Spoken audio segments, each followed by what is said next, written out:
All right, sorry about that. Welcome, everybody. Welcome to the Human Performance Lab. I've had a very interesting day today, a very kind of complicated today, a very amazing day. So hopefully that energy is reflected into the stream. I can't express enough how much I truly appreciate this community, this process, this ability to stream. I'm truly loving this process and what is happening and what it's turning into. Um, yeah.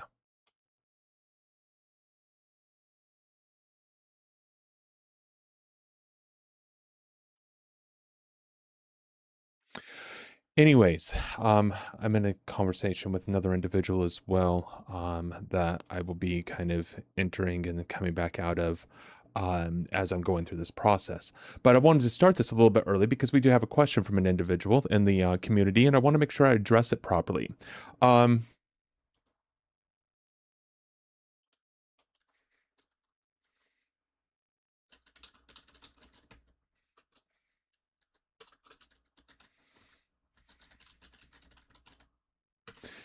let's see. You can't see anything in the stream, or you can't see the stream coming up. Hey, Corey, how's it going? Welcome, my TikTok friends. Appreciate you.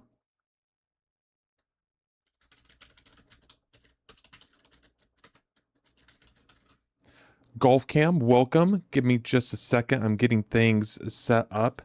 And then we're going to discuss kind of what happened this morning, where we're at, um and then I'm going to get into some preparation after that. But before then, we do have some individuals in our community that have some questions and charts and stuff. And so I'm going to go through some of their charts and, give them a little bit of guidance and some growth in what they're looking at. Maybe identify some of the things that they're struggling with. And in that process, be able to help them grow in their own observations and their own charts, because this isn't about transforming your perception into an image of somebody else's. It's taking what you see in the charts and being able to make the adjustments necessary for you to find the level of success you're looking for and the consistency of your own trades.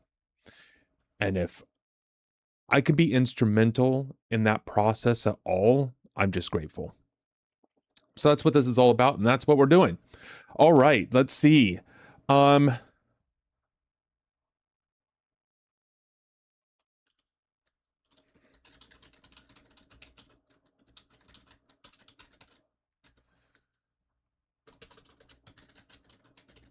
good. Got somebody. They're subscribed and they can't find the live. It's not coming up. So I think they're in now though. And then this is the individual we're going to be going through the charts and answering some questions for. YX, hello. Welcome.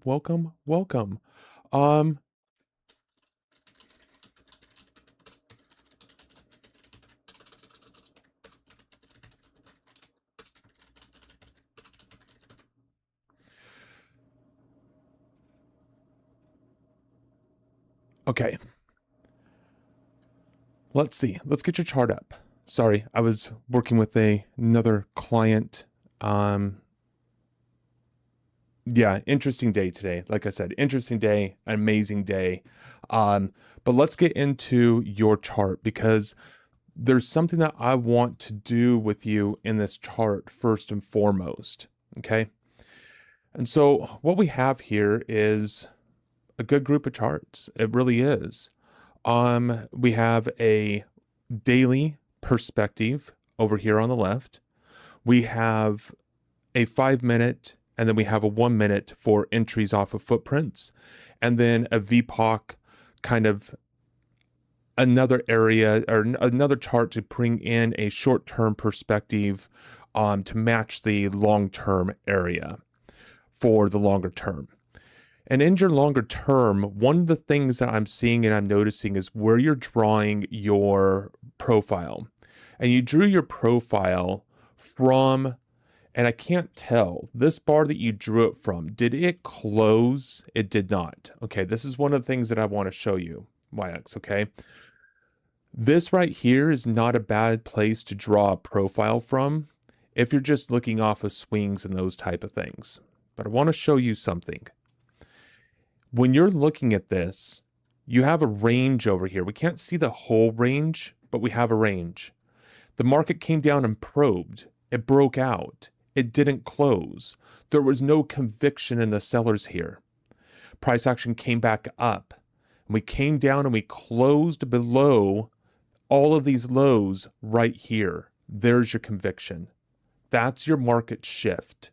That's the bar you index for your profile. Why? Because it closed below. It's significant. Sellers were strong enough at that time to bring the bar to close it at its low below all of these other lows. That's your key bar. This is your bar that signifies your breakout. Not here. This is rejection. This is your breakout. And your breakout is your market shift. Why? Because it's going to do one of three things. Once the market breaks out, it's going to do one of three things. One, it's going to immediately continue down in direction. Okay. Two, it's going to run into a range. Okay. Three, it's going to move back into prior value. Where's your prior value? It's included in this low. This low is included in your prior value. That's why you want to wait for a close to break out, to be your index. All right. So move your profile to that area and see if it makes any changes. It shouldn't in this example, but it might. But what does that do though? That makes this right here immediately as it's coming up into your unfair highs. And when it does that, there's probably now a low volume node up here from this. That gives you a reason to enter off of this area when price action starts to move back in your direction. And now on a daily perspective, you're looking short, you're looking short, you're looking short, you're looking short, you're looking short, you're looking short, you're looking short. Here's your rejection. Now you should be anticipating a possible pullback.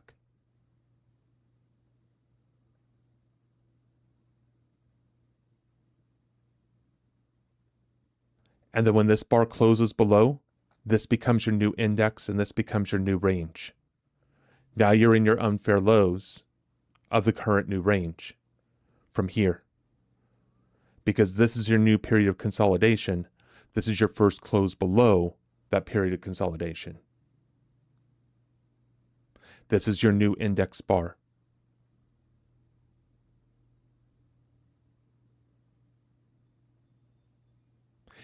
Here you trade the trend aligned to your short-term chart.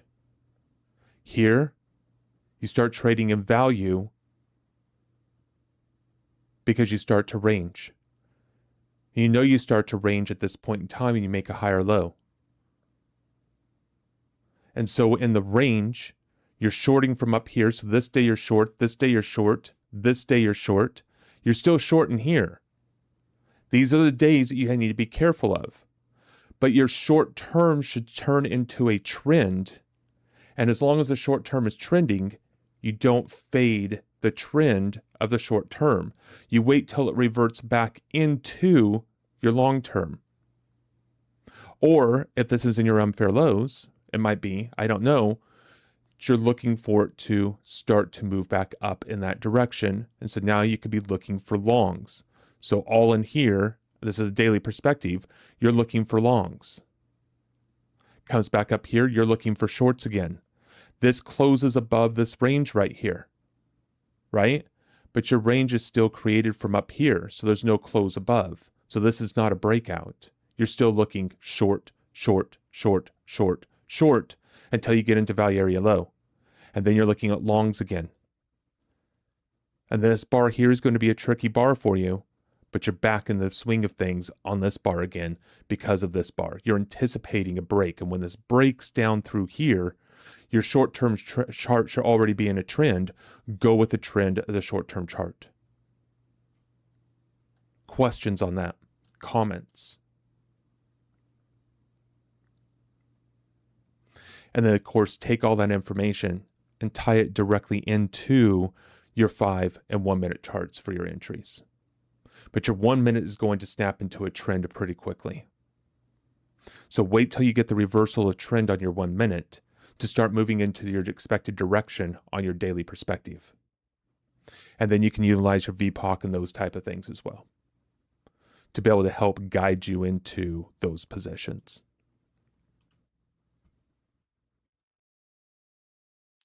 Questions? Comments? Do you like these ideas? Would you prefer if I try to share it in a different perspective for you that's more aligned to your trading? Because it doesn't matter how I would trade these. What matters is how you're going to trade them. And for you to be able to see auction market theory, volume profiling, and footprints in a way that works for you, presented in a way that you understand, that you can follow, that you can turn into your own plan. And so if I'm not sharing that with you, it's not helpful to you.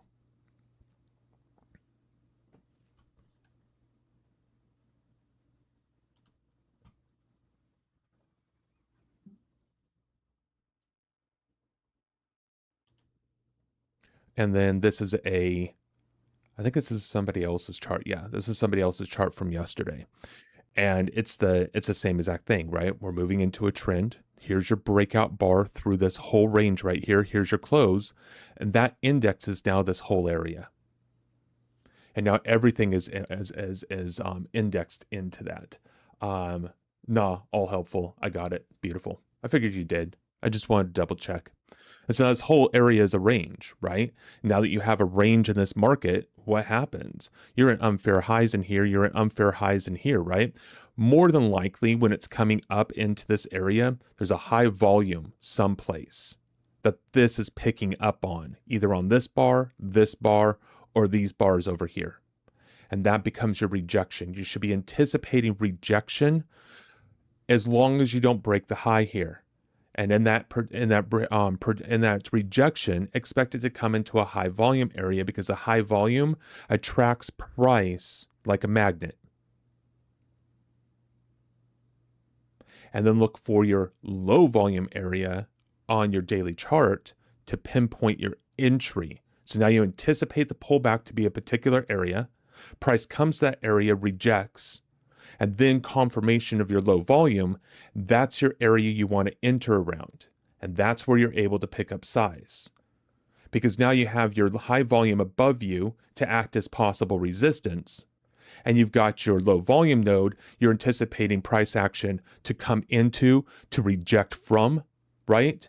And you can pick up small scalps in that to pick up small rotations as it's testing another high volume below you, back up into rejection, back down, back up, back down, back up, trade that range in there, building size, getting out, building size, getting out. Why? You're stacking revenue now in a sideways market condition until it breaks out. When it breaks out, make sure that you leave some runners. And if it breaks out to the upside and you're short, well, all the revenue you just picked up in that range now takes care of the expense. And so now the ones that run become your revenue. Why? Because the ones you scalp out of takes care of your expenses. And now your runners aren't taking care of your expenses. Playboy, thank you so much for the follow. I truly appreciate you. I want you to know that it didn't go without being noticed. Thank you so much for the follow and the camaraderie. Really appreciate the positivity. Thank you. You guys are amazing. This whole community is absolutely amazing, and I absolutely love doing this because you guys make it so worthwhile. Okay. Any other questions? Does anybody have any questions, concerns, or comments about anything that I was just showing in the context of those charts? Anybody else have charts that they would like me to look at? If so, type in hashtag Discord for those individuals in TikTok. Let me get you a link real quick because I don't think the commands work for you. There is Discord link right there. If you have charts or anything else you would like me to go through for your own information and just, have me take a look at something, go ahead and join the Discord, go into the trading tab, drop your image, your screenshot. I'll definitely take a look. Would absolutely love to, not because I know what I'm talking about, not because of anything else. It's if you have questions in your own trading and you want to see how auction market theory applies to it, that's exactly what I'm going to do. Not to tell you how to trade, not to tell you where to take entries, just how do you interpret the data on your charts through auction market theory if you're interested in this, if you're interested in order flow. And why am I interested in order flow and auction market theory? Because I look at the market as an auction. That's all it is an auction. An auction needs participants. And if you think about a perfect participant, right? You got for every buyer, there's a seller, for every seller is a buyer. And if that's true, the market's just going to stay flat. It's never going to move. But participants get aggressive comparatively to other participants. Sometimes they're absorbed. Sometimes they turn around and reject and just leave completely and then leave the conversation. That's what I see in order flow. Buyers and sellers stepping aside, getting aggressive, absorbing one another. And it's that leaves a trail of breadcrumbs. And I follow that trail, and then price points the way. I can see the participants and what they're doing, and then price confirms what the participants are doing. And sometimes price leads, sometimes volume leads. But the breadcrumbs and the direction in the trail tells you the direction to go. And not because it's always right, but in a way that risk is able to be managed. And if you tie it into the longer term perspective, you can get some bigger moves so you're not just scalping all the time. And that opens you up to more than a 2-to-1, 3-to-1, 4-to-1. I've gotten 7-to-1 trades before, 8-to-1 trades, just directional because of momentum. That's where you start making your money. It's not the 1-to-1, 2-to-1 risk reward trades that make your money at the end of the day. It's those trades that you hope become break even. So when you get that once a week, once every other week, that one time a month, that 3-to-1, that 4-to-1, then occasionally that 7 to 8-to-1, that's where you make your money. And if you're not picking up the losses in between, now you're really making money.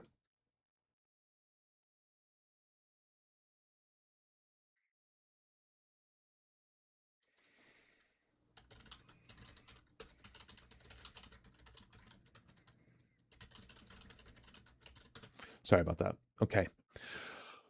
Let's see what we're going to get into here. I'm going to go ahead and start a replay of yesterday's price action. Practice is extremely important, okay? If I was to teach you processes of auction market theory, I'm basically giving you a basketball, okay? And let's say it's even LeBron James basketball. But having a basketball signed by LeBron James looks good maybe in a cupboard somewhere, right? It's a showcase that you can show it off, but it's not going to do you anything to help you with the skills on the basketball court that he displays game in and game out, okay? So practice helps you develop those skills because LeBron James doesn't show up with a basketball on the day of the game and goes in and starts playing. He practices. He practices every single day for hours upon end to get as good as he is. Even with all of his talent, he still needs the practice. And the practice is where we build the skill. And that's what we demonstrate here. But we don't do it in static charts, because a static chart isn't you can't see how price behaved in a particular area. You got to get back into the live. And that's one of the reasons why I use deep charts. I use deep charts because I believe it is one of the easiest and best replays out there.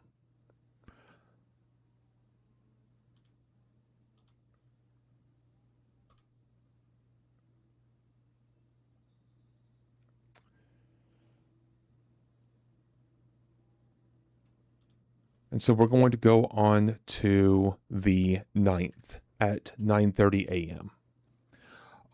Christine, welcome again. Are you saying the breadcrumbs are the high volume areas or something else? So what I'm saying is the participants, okay?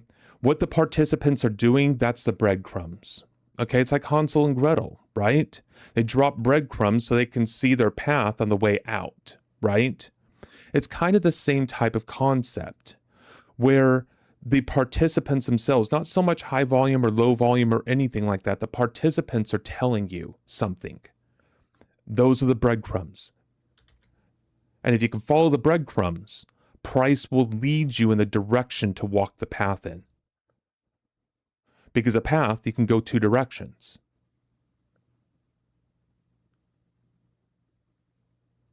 No different than the markets. It's just an analogy. I hope it's helpful. I try. I can't say I'm always successful, but I try.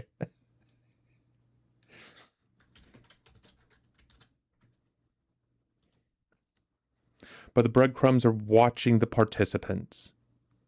And then the direction comes from price. For example, if you look at my chart today, right? I should have showed this before I did this, but it's okay. I drew the red box. The red box was to say, okay, I don't really want to trade in here. But what happened? Price came down right below the red box and rejected.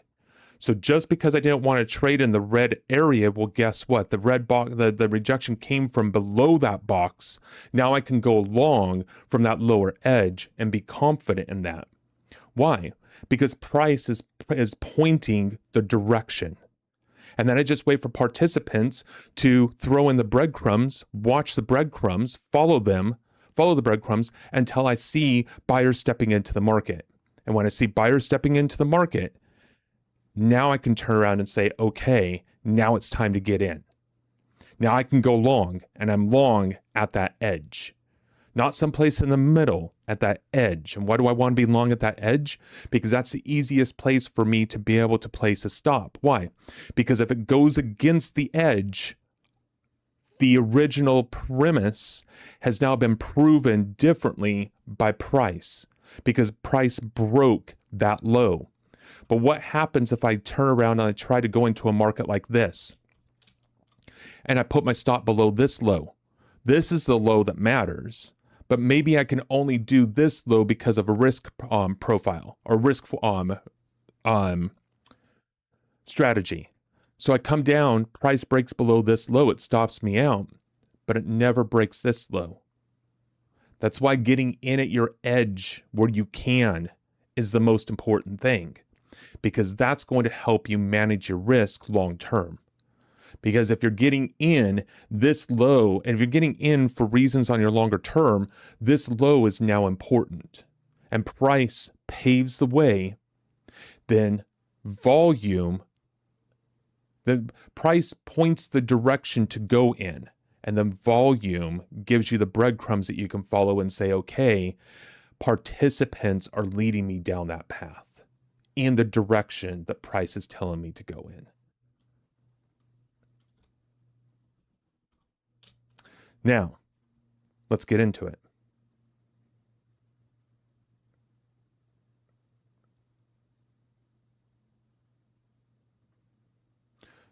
July 9th, 2026, 9:30. Yes, set, please. Thank you.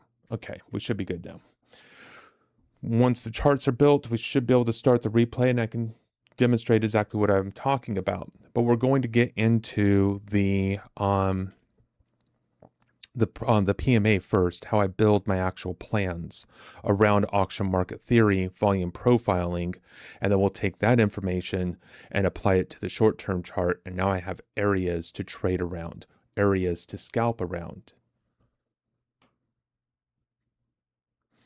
And all my entries are not scalps.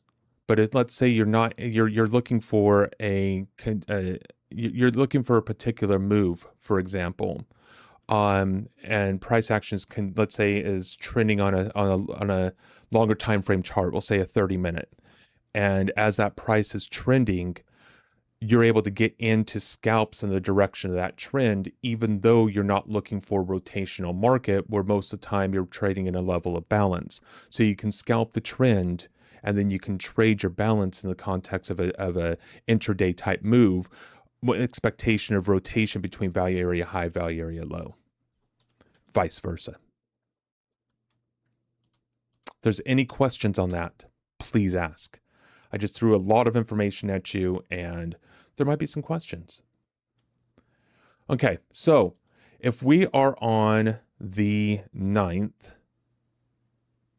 July 9th, perfect, 9:30. Okay, the first thing I do in building my plan is I come over to the daily chart.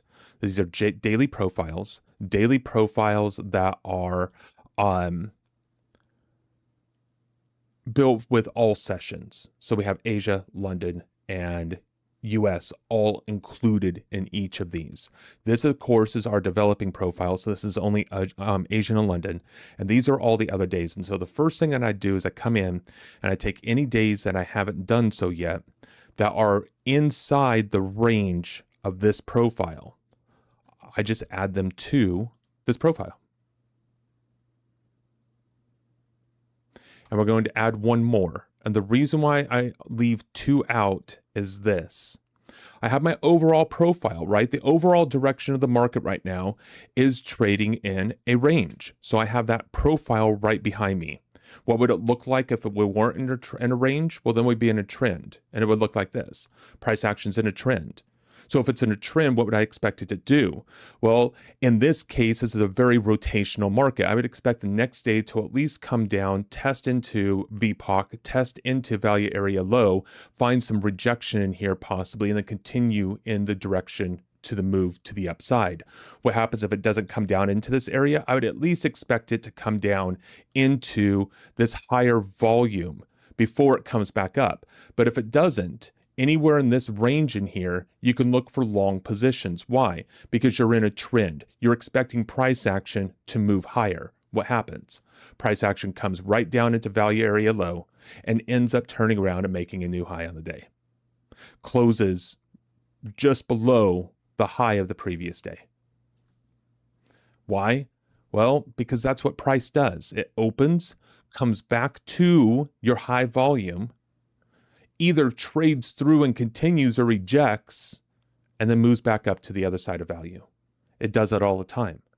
That's what we should be anticipating when we're looking at these charts, to give us an idea of what we should be looking at the next day. Not for a bias, not for a bias to be long, not for a bias to be short, to be able to truly read price action and anticipate what it can do on the day.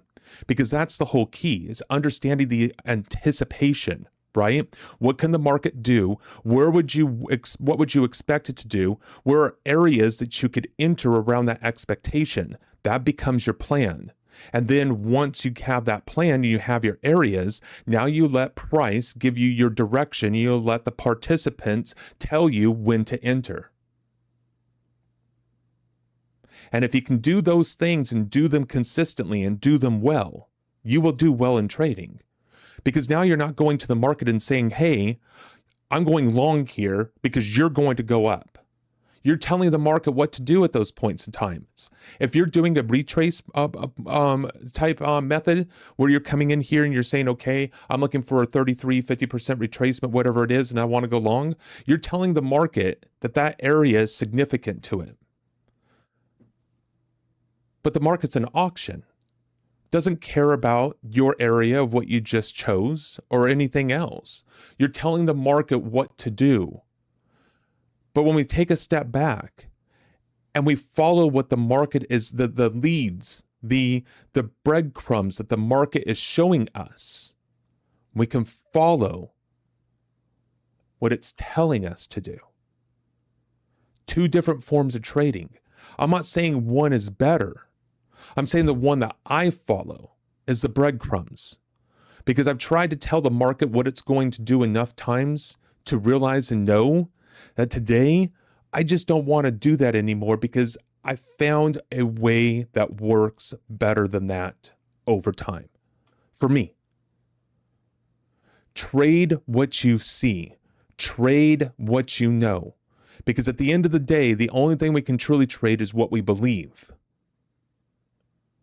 But if you want to develop into a good, consistent trader, I've been in this business long enough. I took my first trade in 98. Okay? I've been around. I wish this technology existed when I first got in, because the footprints, the volume profiling, I couldn't ask for anything more. So what is price doing? We're trading in value. Price actually came down into an unfair low on the previous day, rejected in a low volume area, and continued to trade up. And price action came in and created a high volume area right here towards the upper range of the bar. What does that mean? That means that price traded away from the low and started to build value in the upper range. So we would anticipate the next day to at least, more than likely, break the high of this day. So the next day, breaking the high of this day, which is exactly what happened. I'm not saying that because I saw it. I'm saying that because that's what happens. But where did this bar open? Right at the high volume. And what did it do? Immediately went up. Where is it trading now? Around its high. Where am I expecting price to go? I'm expecting price to be rotational now between these two areas right here. And either we're going to find rejection up here, and price action is going to come back down and test into value area high, or we're going to continue moving higher.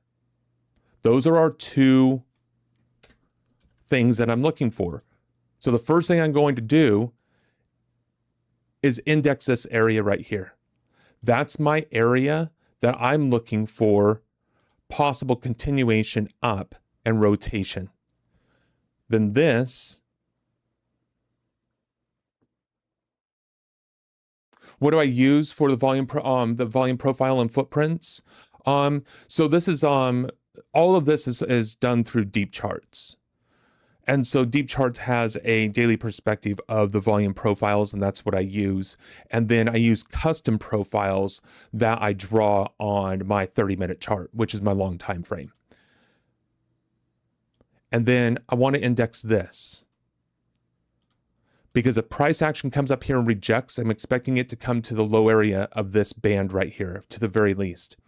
If price action moves up above this area and pulls back, now we can look for a continuation to the long. Okay? Now I take that area and I come over to this chart and I say, okay, this is what the overnights did.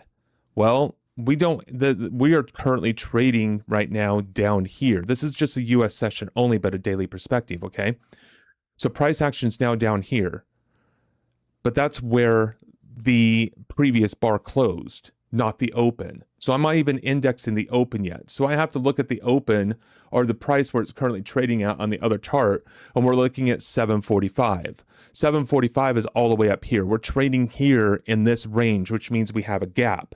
If we have a gap, and I'm looking at price action to go up, and we're trading here, there's two areas that come to me and where I'm expecting price to go. Here, high volume, and high volume there. So now I have a range of where I'm looking at price action to get to. Maddie, also known as deep shit, though a toss is goated. Yes, yes, yes. The reason why I use deep charts is because a lot of prop firms are associated with them in some sort of way, and it's a cheaper program to use for your volume profiling. ATAS has a lot more options, a lot more things built into it, but just because you have more toys doesn't mean your house is better, Maddie. Okay? Jeez. Leave me alone in my little deep shits. It almost hurts my feelings if it wasn't so true. All right. Now, where are we at here on the 30-minute? Okay. We've indexed our areas. We're anticipating a possible rotation. Now, what is the 30-minute telling us? Well, the 30-minute is telling us that price action has been in a trend up. Okay. So in a trend up, what should we be expecting? Price action to continue to trend because trend is your friend. But what do we have here? We've got this range that's starting to build up here that closed above. So what are we going to do? We are going to index the market shift. And what's a market shift? A market shift is a breakout bar out of the previous range, a bar that breaks out of the previous range that can do one to three things. Continue up, run sideways, or move back down into value. Okay? It's a decision bar. So in a decision bar, we kind of want to wait for the market to develop what it's going to do a little bit so we can follow it. Because if we don't, we're kind of guessing. And if we take action when we're guessing and not clear, that means that the market doesn't even know what direction or what it's going to do yet. We're trying to guess what it could do next. Guessing is not anticipating. Guessing and anticipating are not the same thing. Deep Charts is a service. So Deep Charts is a charting software, not a service, a charting software. Think of NinjaTrader, Deep Charts. Are you familiar with trading at all? Gubkey, or are you like brand new? And I'm not challenging your intelligence or what you know by any stretch of the imagination. I'm trying to get to your level and where you're at so I can speak to you from where you are and what you know. Not trying to speak to you from too high of a place or, in a place where I'm insulting your intelligence and knowledge, because that's the last thing I would want to do. Maddie, it's all the same in the end. The Deep Charts is way more expensive as a final price. My house is not better. My mansion is, though. I love it. I absolutely love it. That is hilarious. No, so, well, yeah, you spent 2 or 3 months in Germany. So, yeah, your mansion is better than my house. No, so Deep Charts actually isn't more expensive in the back end, because the way I saw it, they're about the same price. Deep Charts and ATAS, if you were buying it for a full year license. And that's what I was looking at, was a full year license. Because, I don't just do something. If I'm going to do something, I'm going to jump in with both feet. I'm not even going to think about it. I'm just going to run. That's kind of what I do. So here's your area that we're marking. And now what we want to see is price action. If it's going to trend, is going to come up here. It's going to pull back into the highs to the middle of the range of where it's at, possibly into this low volume node, possibly reject. God bless it. Why is my mouse extending the drawing tool? Well, this is irritating. Okay, so up. Really? Really? I think I know what it is. I think I can fix it. Let's do this. Let's get rid of all the other squiggly lines so we don't have to worry about them.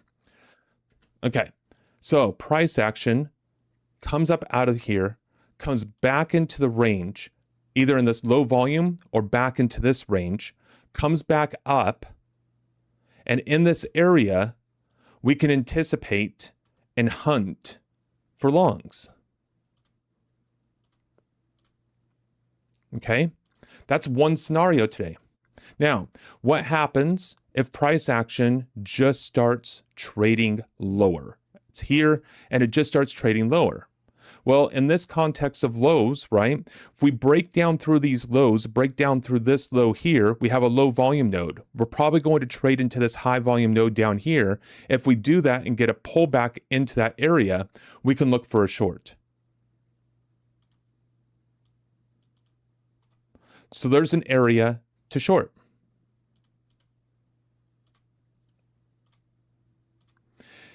And then if price action just kind of stays in this range right here, we don't want to trade it because it's too tight. Alam, good afternoon, sir. How's your day going? You know what? I'm having a phenomenal day. But I mean, I'm here, I'm streaming. I've got individuals talking to me, asking me questions, wanting to learn. You guys is what makes my day so amazing. So I appreciate each and every single one of you because you all are fantastic, and I couldn't ask for a better group of individuals. And so those are my areas of interest. Now, what was this square here? This square is correlated with, is it this one?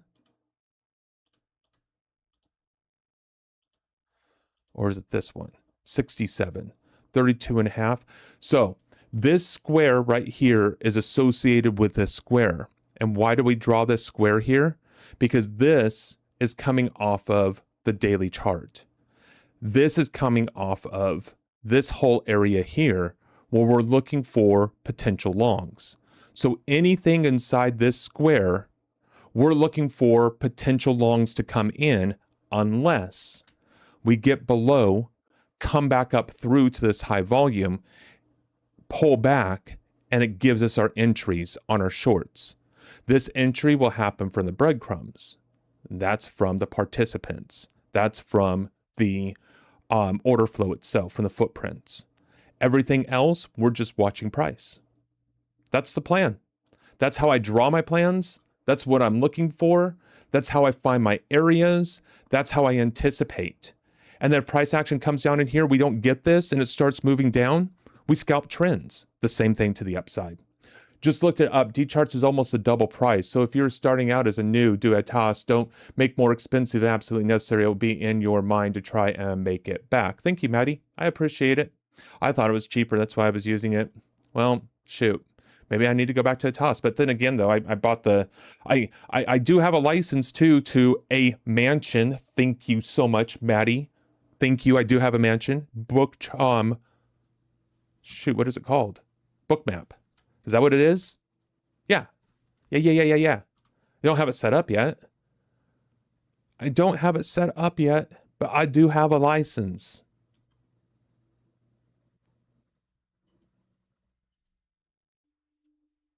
See? Bookmaps. Again, I don't know how to use it, and I haven't even in completely set everything up in it yet. So I don't even have charts in it yet. But there it is. I got it.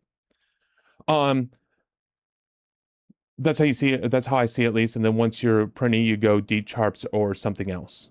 You know what? I couldn't disagree with him more. Everybody listen to Maddie. He knows exactly what he's talking about when it comes to the software. If you have any software questions, join Discord and ask Maddie. He will be grateful to help you from his mansion. If you make me number one, Maddie, I would understand and I would say thank you. All right, let's get into this. Enough jokes. This has been fun, but let's do something important here and do some practice. So this is the open. I don't necessarily like trading around the open. I will as something sets up, but it's not necessarily my favorite thing in the world to do.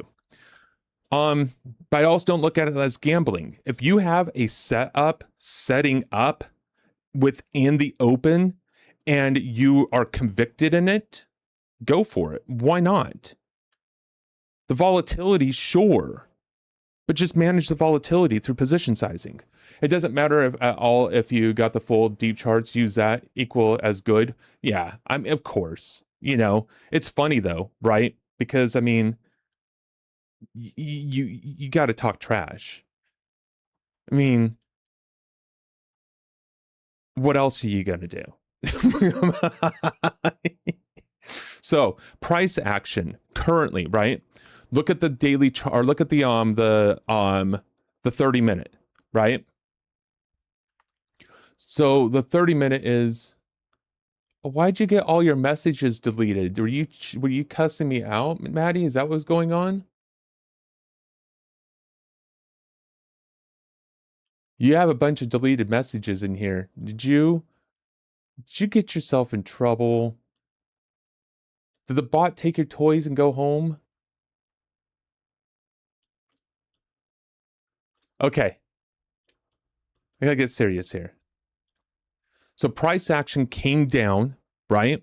And when price action came down on that 30-minute, let's bring that 30-minute up. It came right into that low volume, and it's rejecting off that low volume. Low volume. It said spamming. We'll have to talk to Sushi about that. He's the one that set all that up.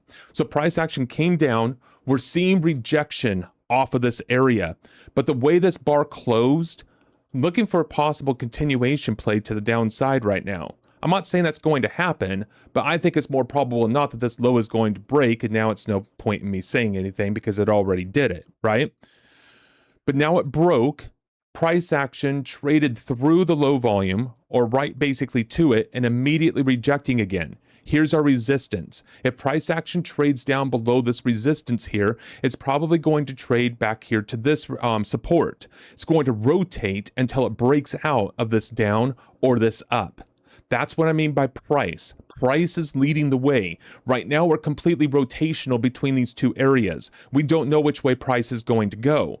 Price is going to break out one way or the other. We can try to read volume to let us know, but why? Let price show us. Point the way on the path. Is it going to be moving up? Do we want to go with it up, or do we want to go with it down? And price action is trading around this area right now. Now it pushed through it. Now buyers are in charge. So what would we be looking at if we wanted to go long? This is a low volume node in an area we're already looking long from and the daily perspective. So price, depending on where it closes at here, if it closes around the highs up here, that's telling us that price action is strong to the upside. Then we're looking for a pullback back down into this area of support, and that becomes our entry point if we are wanting to go long. But that's the anticipation. Now, could it not possibly pull back here? Sure. And if it doesn't, let it go. Because later in the day, if it breaks out to the upside, we can go ahead and start trading the trend. But this is how we hunt for our positions here in the overall market context of what we're looking at within the context of our plan. And now we're already back up here, testing the highs of the session, rejecting the highs right now. But look at the buyers over here, comparatively over here. Well, not anymore, we can't do it, but look, over 400, over 300. We're just in the 20s. Granted, this is the overnights, but that amount of volume is probably going to break these highs. That's the breadcrumbs I talk about. The breadcrumbs are the participants telling us that buyers are much stronger over here than they were over here. You should anticipate these highs to break. Sure enough, they did. Price action came down into unfair lows, traded around this area of high volume, broke out of the high volume, and broke the highs of the session, moving in the direction we were anticipating from the daily perspective. Man is speaking facts. Well, thank you, Maddie. I appreciate it. So now what's price action doing? Price action is coming in, right? Look at our 30-minute chart. Price action is coming in. We're breaking out of our range here, doing exactly what we were anticipating here. Price action moving up from the open. We wanted to see it now come down. So price action's moving up, moving up nicely and swiftly. Where's our pullback area? Well, it's already marked, but even better, a pullback, an expected pullback, high volume. If you really want to get into really picking your areas and you really want nice, hard, strong areas, expect price action to pull back into the high volumes. Okay. Now I want to show you something. You can't just do this off of the dots. Why?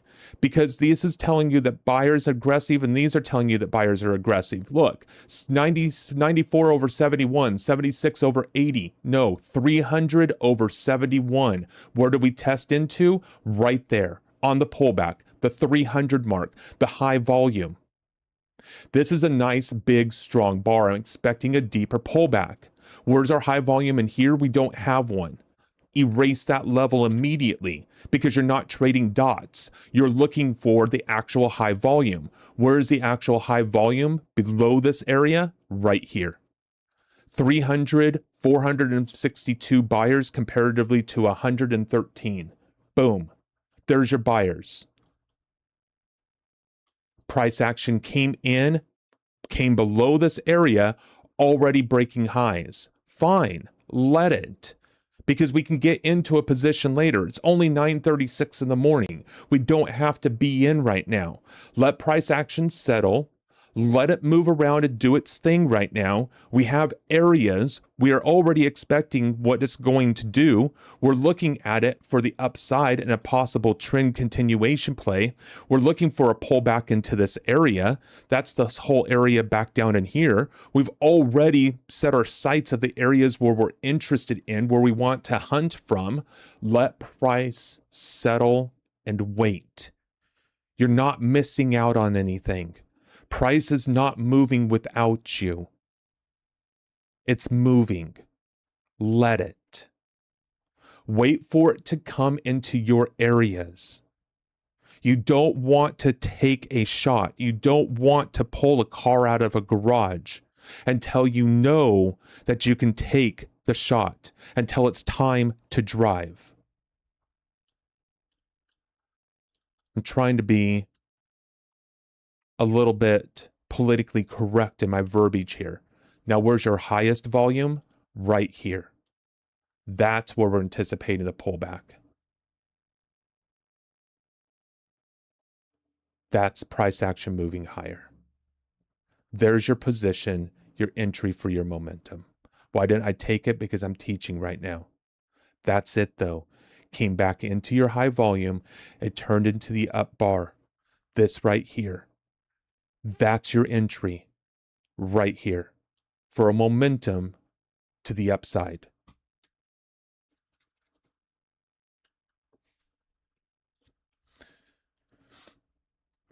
And how would you trail it? What would I do if I was in the position? Well, I'm long, so I want to put one stop in here. I'd be putting one here right now. Price action, high volume, comes back to test it. Beautiful. I could put a stop here now, locking in that profit. Okay, I'm stopped out. I could leave it here if I want to give it more room. Are you day trading right now or are you scalping? That's the question you have to ask yourself. This is a day trading. Stop right here. Give it room. If you're scalping, scalp what the market's going to give you. Even if it's up here and these dots start coming in, even move your stop in here and give yourself more. All right? Don't let the market take back your profits in a scalp. Be tight with your stops. But know why you're entering this market in the first place. Are you scalping? Is it a trend continuation play? Do you have areas above you that you'd be looking for price action to go to? Do you have areas that you can map out and say, okay, this is where I'm getting out on a higher on a bigger move? If you don't have that or you're not confident in moving into that, scalp. There's nothing wrong with scalping.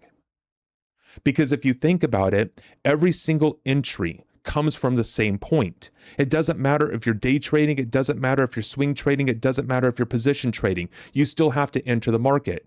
Scalping is the one area that you can get into that you can actually enter in all three of those types of trading styles. A scalping entry works in every single one of them. The way you enter on a swing trade isn't necessarily how you're going to enter on a scalp. The way that you enter on a day trade isn't going to necessarily be the way that you're going to enter off of a swing trade or a position trade. But a scalp trade can be used universally as an entry setup in all three of those. So why not learn how to do scalp entries and then utilize that within your framework of your exits for day trading, swing trading, or position trading, or turn it into all. So this position's done. Price is now coming down. We just made a lower low. Beautiful. Are we going short? Are we going long? What are we doing? What's the 30-minute telling us? Go back to your 30-minute chart. We're still above this range. We are still above this range. This is exactly what we're looking at. A break above, a pullback into this area. Where's this area at? 83.75. Where have we gone to? 910. Not quite low enough. We're waiting. Here's the area of the pullback we're looking for, is down here. Where is that close to? The mid-range of IB. We have another area of support down here. We're not playing down here. We're not playing up here. We want to play down here. Let the market do its thing. If it goes up, beautiful. Let it. We'll scalp back out again. We'll scalp another trend direction in it. All right. If it's going to turn into a trending market condition on the 2-minute chart, but the 2-minute chart's not even in trending market condition. You can say that we are because we just moved up, right? But we're still in IB. IB hasn't even formed yet. We're not in a trend. We're in balance. This could turn into a trend, but that would be an assumption. Don't trade your assumptions, trade your convictions. Assumptions will get you in trouble. You think you know what the market's going to do, or you're telling it what it's going to do. Let the market show you what it's doing and follow the breadcrumbs it leaves you. I need to get a quote book is what I need to do.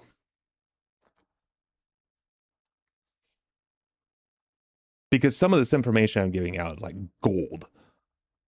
Not all of it, but some of it. All right. So what's price action doing? Pulled back, right? Nice rejection down here. Nice up bar. Broke a high. Looks like it's going to start moving into a trending market condition to me. That's what it looks like. Hasn't been proven yet, but that's what it looks like. But we're going to wait, and we're going to hold off, and we're going to see what happens here. I do know this. I don't want to short up here right now. Oh, I'm truly. Thank you. I appreciate that. That's a great compliment. I probably shouldn't be patting myself on the back, saving my own, my own praises. But, whatever. I hear some of the things that I say sometimes. I'm like, man, I wish I would have known that 30 years ago. That would have been fun.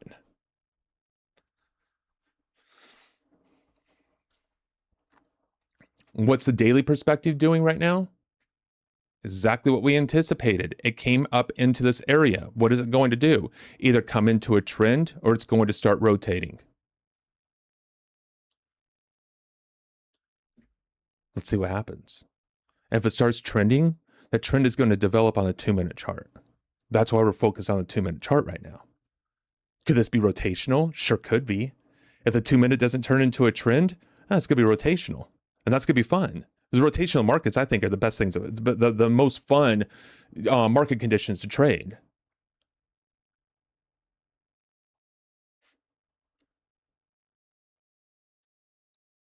Price action still above that area. This is the area here on the daily chart. So as long as we're below this area, the daily chart, because it broke out above this area, as we see here, right? Below this area, we're looking at potential rotation. Above this area here, we're looking at a possible trend development and continuation to the upside on a trend. All right? We have our areas. Now we just have to wait for the market to tell us what it's going to do. And it looks like it still wants to move to the upside. Oh, but Tony, look.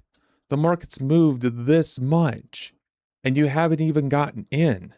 Now, yeah, you're right, 100%. But you got to remember, we did have that entry right there. It came right to the high volume that I already pointed out, right to it.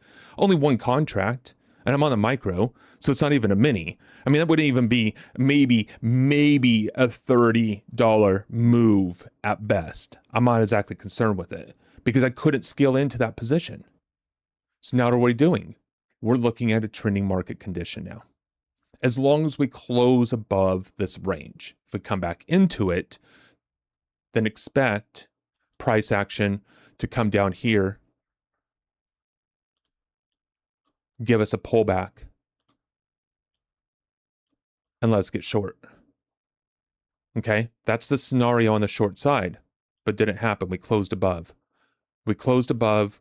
Where is our support beneath us? Don't want to enter here. This is entering too high. We need to figure out where our support is beneath us. Where's our high volume at? Where are we expecting a pullback? And we need to do it pretty quickly.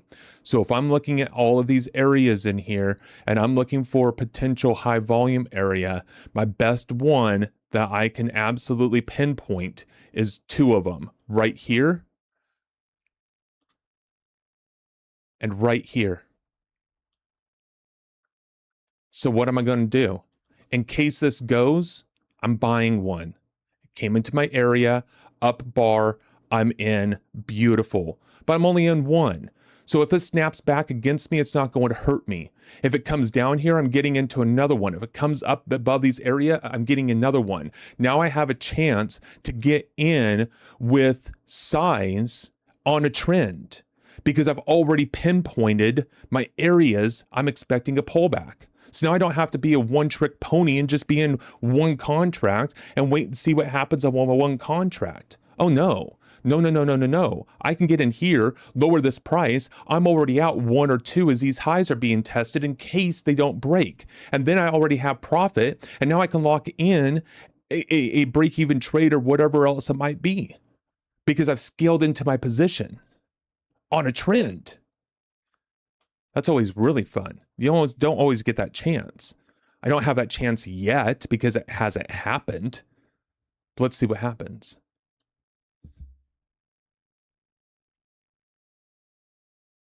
And now we have our auction. This is our true pullback. That's our true pullback.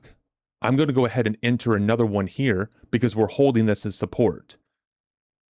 Now we're getting down below it. So now this is now resistance. This is my next area.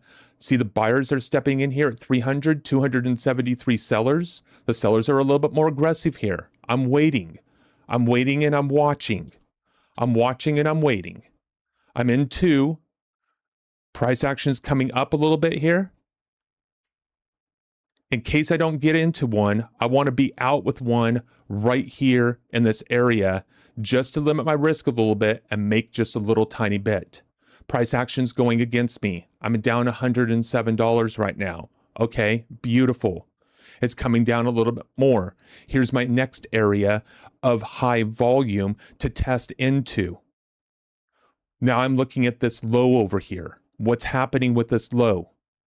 What is price going to do in this low? I'm only down 200.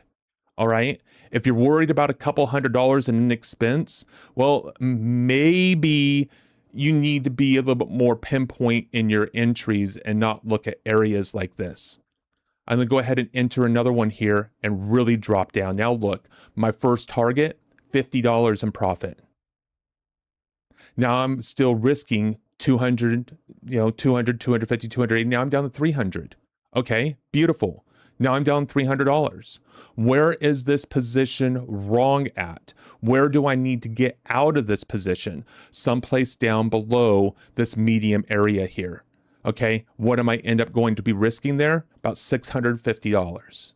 All right. This means you need to have an account that gives you that much room for a stop. We're in 3.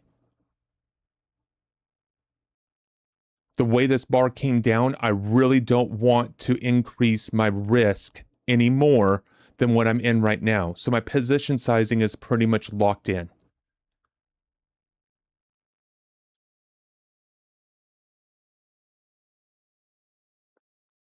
With this bar, with this rejection here, anticipating areas of high volume right in here, already indexed, finding some support down here.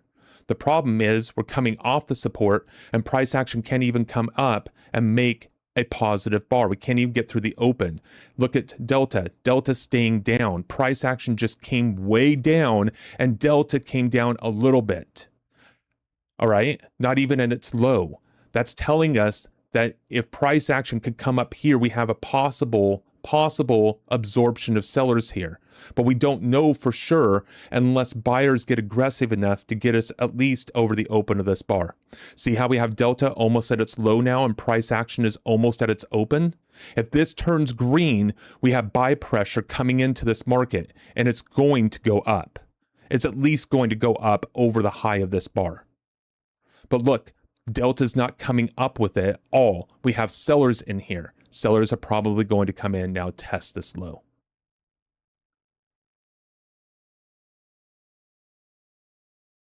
It didn't test the low. Came through the open, buying pressure stepped in because we absorbed the sellers down here.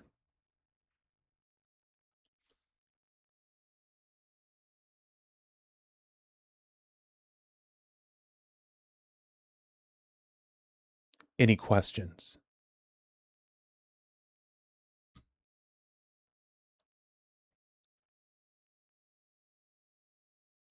Sometimes you just have to let the volatility of the markets breathe.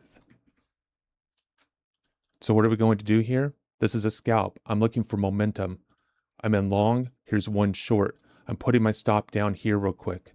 We have a support in here, resistance in here. We may not get through that. I'm bringing my stop up a little bit because we may not get through that area. I'm going to bring it up a little bit more. I'm locking in revenue here. That's all I care about right now. Okay, good. We got through it. I'm placing it just below here because we should come to this area of support and break that high. And if we don't, we could rotate back down lower again. Now I've only got one locked in $117. Not great, but we're scalping. Why are we scalping? Because this trend, I don't have an index for higher areas of profit. So I'm just scalping this area. Move this one into a break even right now. Give us a little bit more room. Why? We have support right down here. Do we come down here into the support and retest the support resistance up here? Do we get past the resistance? If so, we could see a higher high, another form of momentum, and now I can scale this. But there's no point of taking an expense trade at this point in time. We've already locked in profits. This is a scalp. Treat it as a scalp, not as a day trade. Price action came right down into the area of support. We're getting above the resistance now. We're looking for a higher high. We're looking for a higher high. Didn't get it. Without the higher high, we're coming back through this more than likely. We tested again. Buyers aggressive, getting a little bit more. Look at the buyers right there. We can't break the higher high. We're probably going to get through this because we're not getting the momentum in here. Tested the high again, did not break it. Testing again in here. One of the two is going to happen. We're going to break this high with some momentum, or we're going to break through here and come straight back down.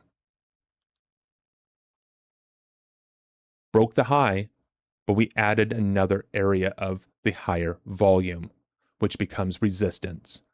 Now this bar tells us everything because we're going to trade in between here until we either break through here or we break through here. And with this coming in, probability speaking, we're going to break through here. Our saving grace, we closed at the high.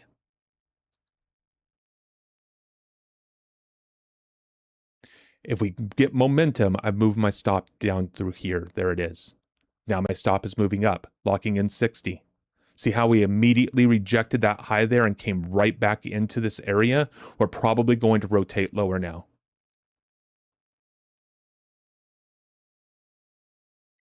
This is trading, my friends. This is trading. Entry, looking for a 2-to-1 risk-reward ratio. It's hoping and praying. This is trading because we're following what the market is telling us that it's doing.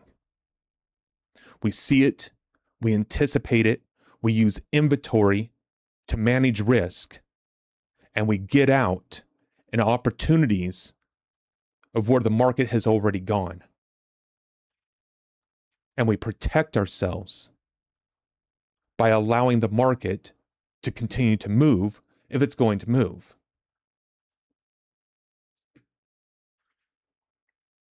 I could move this higher right now. I really don't want to because I'm not seeing momentum enough for me to really be able to push this. There it is. Now we're moving. Now I'm moving it up a little bit more and getting a little bit more aggressive because every time we make highs here, we start coming back down again. And one of these times we're going to push through lows instead of making a high. And let me get what I can out of this position.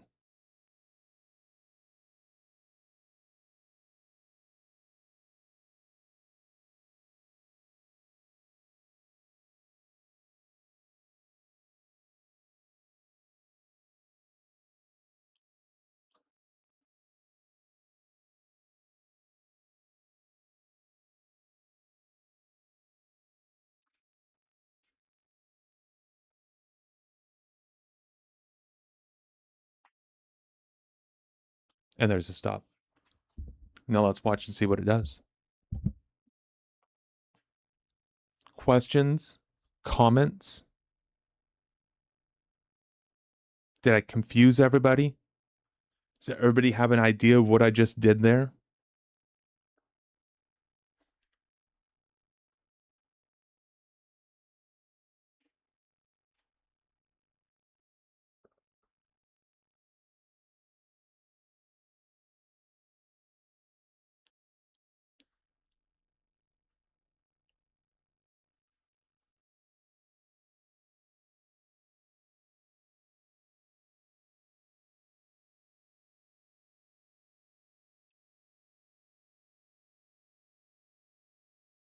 Did I lose everybody? Yeah, you guys are like, I'm out. This guy doesn't know what he's talking about.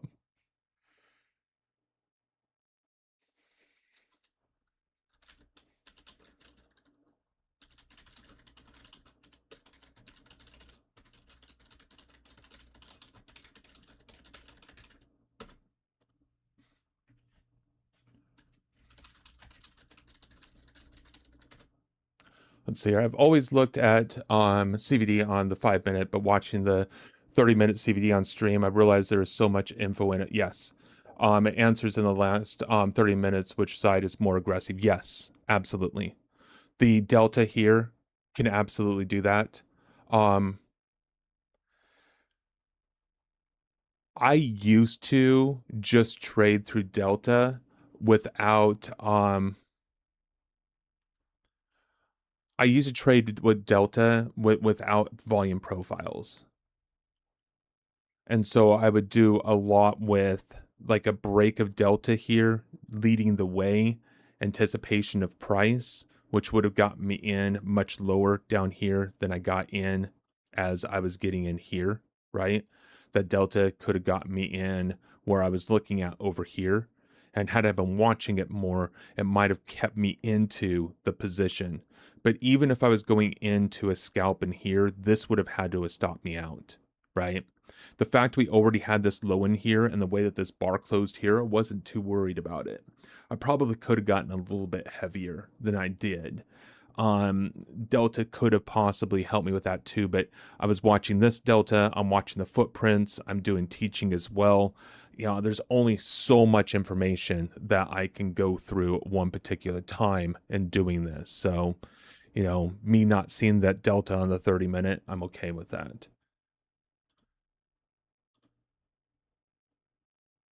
Am I a swing trader? No, not necessarily. Oh, is he a swing trader? That's what you're asking.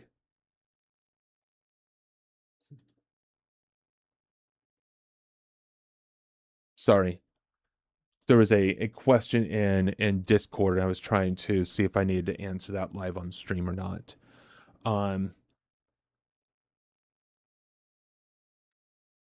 I see what JJ's asking there. XY, it's for you actually. Because you're anchoring everything on the daily chart, he's asking, are you a swing trader? But I think you're anchoring everything on the daily chart because the market you trade is so volatile. Am I right in that, or is that assumption completely false based upon what it is that you're doing? And I should be long here. I should absolutely 100% be long here. Should have been long down here. I'm in a little bit too high, but I should be long here. And this actually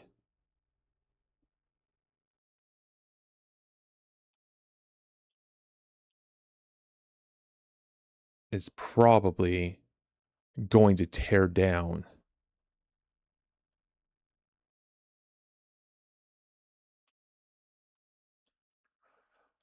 I am going to flatten this position with a very small risk. And I'm going to watch this for a second. I want to see how this bar closes.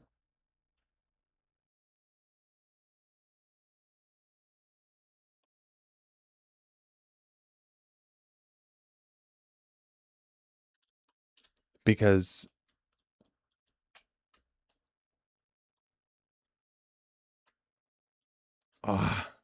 dang it.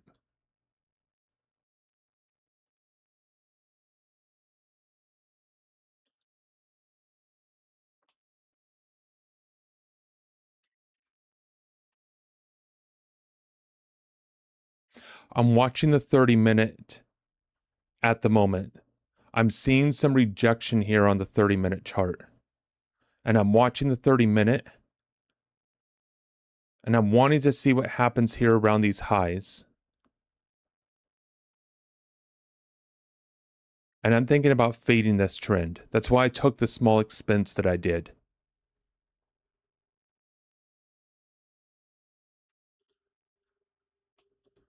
I want to be at least 2 here. I'm going to put my stop a little bit above these highs, just in case we break these highs by just like 2 or 3 ticks and turn around and start trading back down again. But this right here, see how we're coming into this low volume node here? We came up here to the high of the range and we're holding this and we're not getting above it and breaking highs.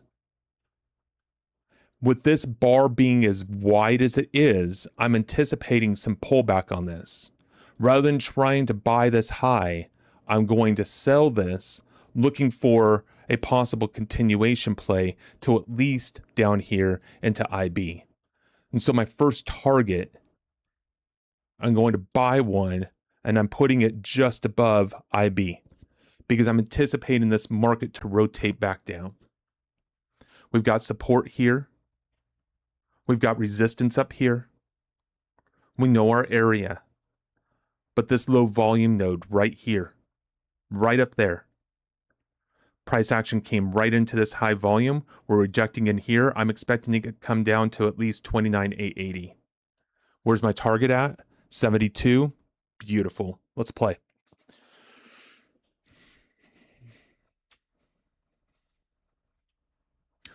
We didn't make a lower low here, which is a little concerning because we do have rejection below us.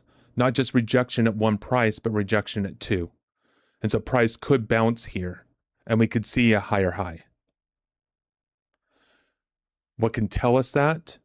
We can watch buyers stepping in here. We have a 720, we have 282 comparatively to 1,500. A lot less buying. This is showing signs of rejection in here because we have so much low volume in the buyers. But that low volume can actually push price higher if we start breaking the highs. But we only broke the high by 1 tick so far. Testing that high range again, much higher buyers here, 500, 400. This is probably going to go up. My little expectancy of a continuation move to the downside because of that wide bar is probably going to get stopped out. But I called an audible. I got into the long. I saw this setup happening on the 30-minute. I saw the possible pullback and the area of the pullback and decided to enter this in a potential short position. And what happened here? We have the buyers, 700 and 400, more than we have over here, less than we have down here, and price action's already trading back lower again. We got the support beneath us. Let's see what happens. This is where we just have to sit back and wait and let the market tell us what it's doing. I am 100% fading the trend here. We do have a trend on the 2-minute chart. We are trading a trend on the 30-minute chart, but we have basically a blow-off bar here. A blow-off bar trading in unfair highs and a low volume node. I'm looking for a bit movement down for a retrace.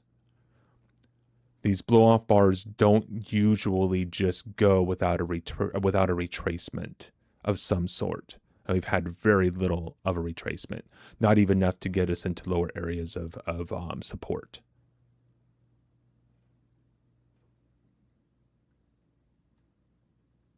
You can call it profit taking that can cause that. You can call it all sorts of stuff. But the fact of the matter is, a big bar like that should anticipate a bigger pullback.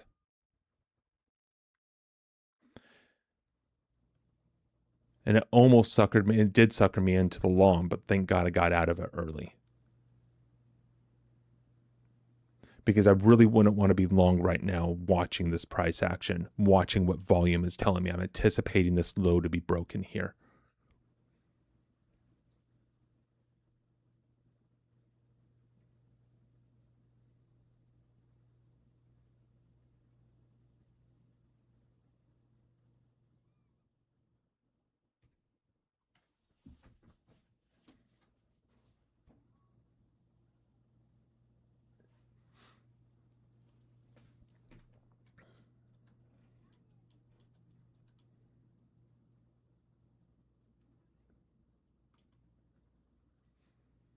I could move my stop to a break even right now. I don't really want to at the moment. I want to wait and see how this bar closes.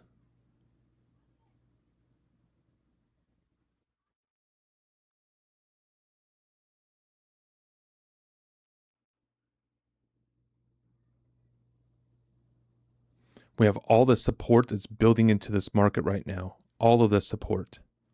And we're trading right through it at the moment.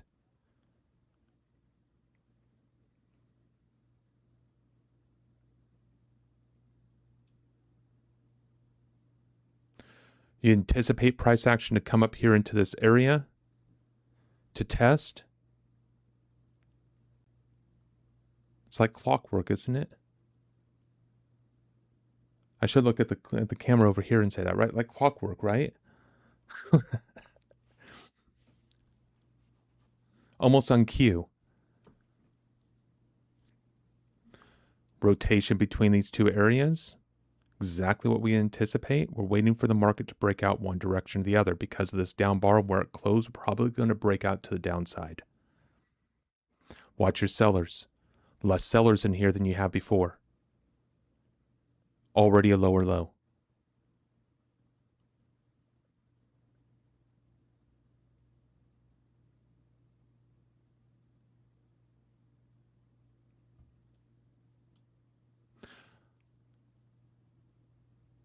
I completely missed this yesterday.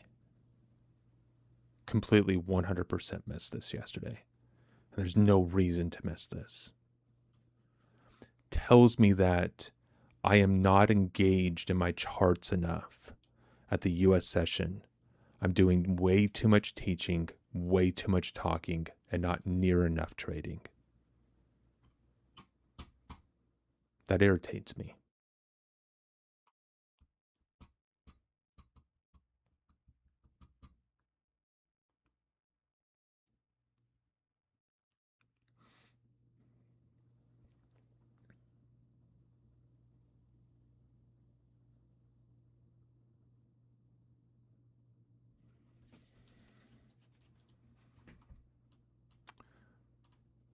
Should probably do that. Bring this here now. I'm looking for momentum. I'm looking for some momentum to come in to the downside. Pull back into here, pull back into here. I'm looking for some form of momentum. There it is. Now we're trailing. Now we're trading.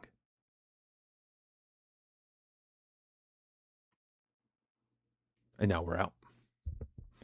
393 on the day. No more than three contracts on for micros. Was willing to risk up to $650 on that one position. I think the most we were down was like 350. This one here was only 100 and something for a risk on 2 contracts. And now we're out.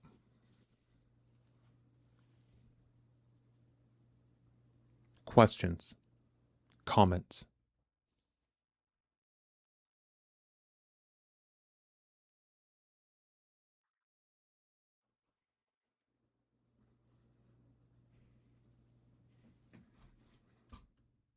Now, where is price action coming into?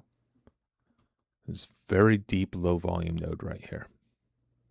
This very deep low volume node in this area of double distribution and a trend on a daily perspective. Let's see what happens here. This low can be important.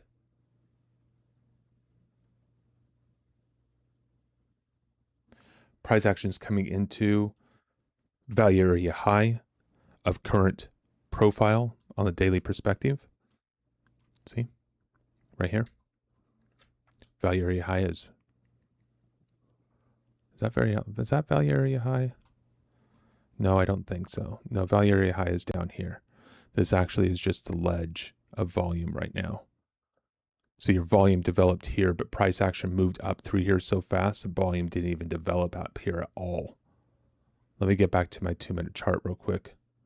Okay, continuation down. All right.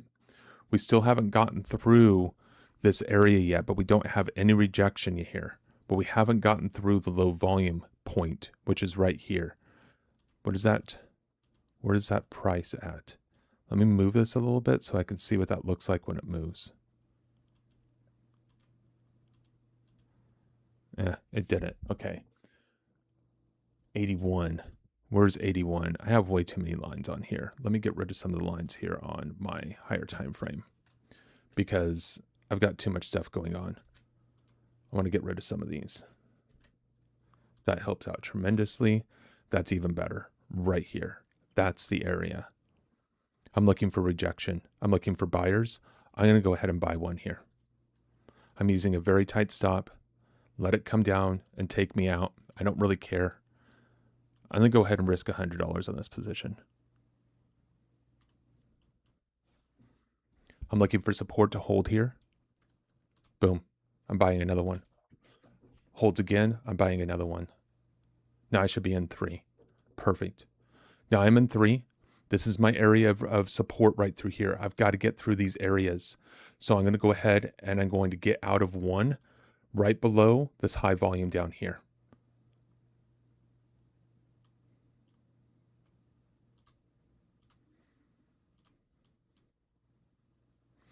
This stop in here is just here for protection, just in case if this does just come straight down, which it could because of how this bar closed. We do have strength in this bar here. And if we don't get through this support right here, or this resistance, we could absolutely come straight back down again.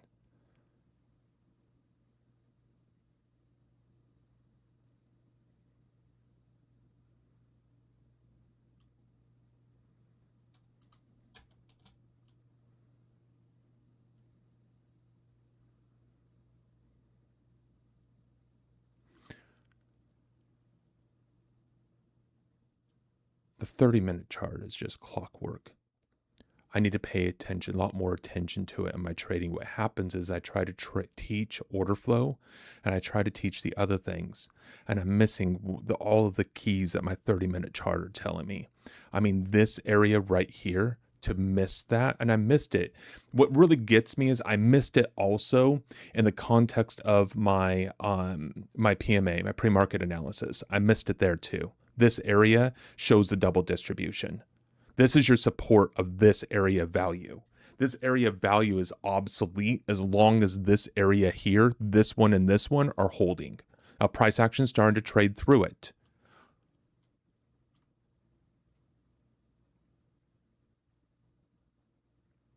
which means we could be rotational and testing into the higher volume below us, which would be at a price of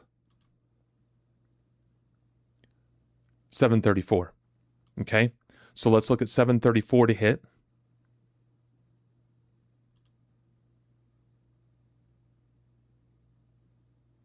Now we're only up $86 on the day, but that's okay.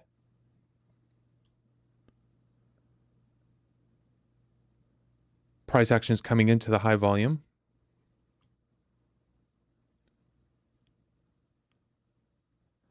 The question is, are we going to get down into value area low?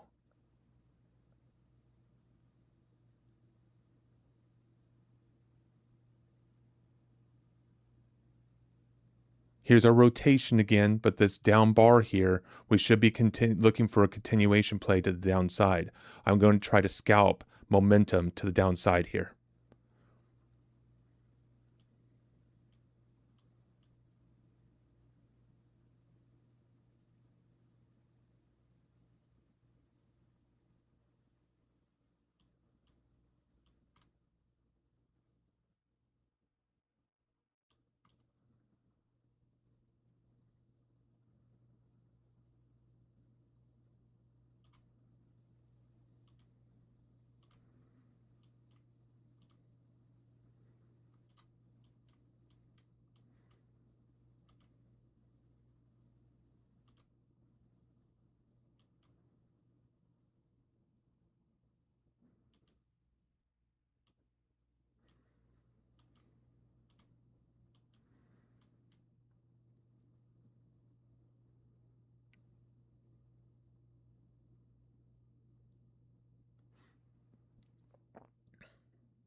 Support held, price action is moving higher.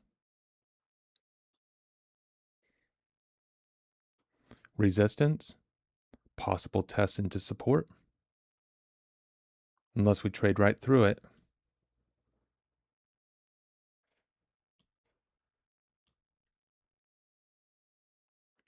Testing into the support. Do we move up to resistance? We do not. Need to get aggressive on the stop. I'm in 3. I only want 2.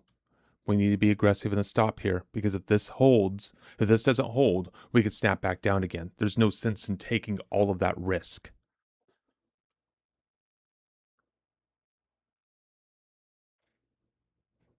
Beautiful.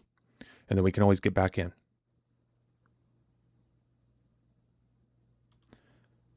Tested.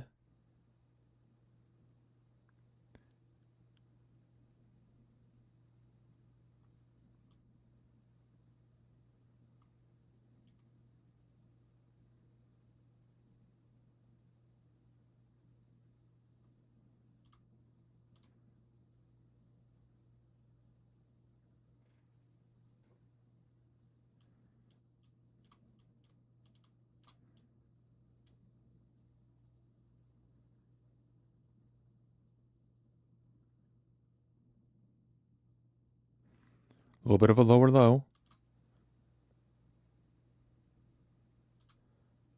There we go. Getting a little heavier this time. We have IB right below us. We need to be out with one more right here. That's our 2.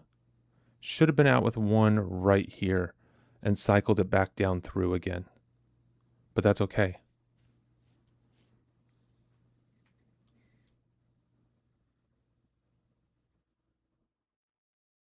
Holding our support, trading through it. Sellers aggressive, anticipate the low to get broken, barely broke it. Look at all the buyers in here. Buyers again. After testing the low again, I'm buying another one in here. What is my risk now? About 650. It's about at the maximum that I'm going to want to risk on any of these positions. We're going to leave it there for right now. Now we're in 5. 1, 2,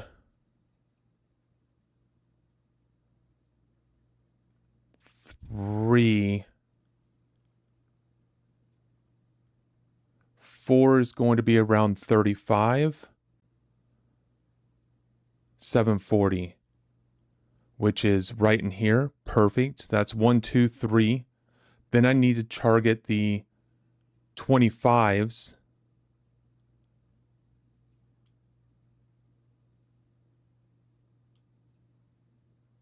But we're going to wait because it still could come down farther and stop me out.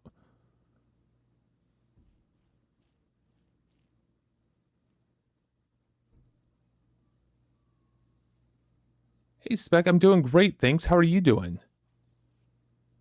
I'm doing really good, actually. I'm doing really good. Today was a phenomenal day. Trading in here is a little bit harsh at the moment, but I'm holding my own. This is going to hurt if this turns around and gets stopped out here. That's going to hurt. But that's okay. I traded myself out of a $5,500 expense one day. I think I can trade myself out of a $550 expense.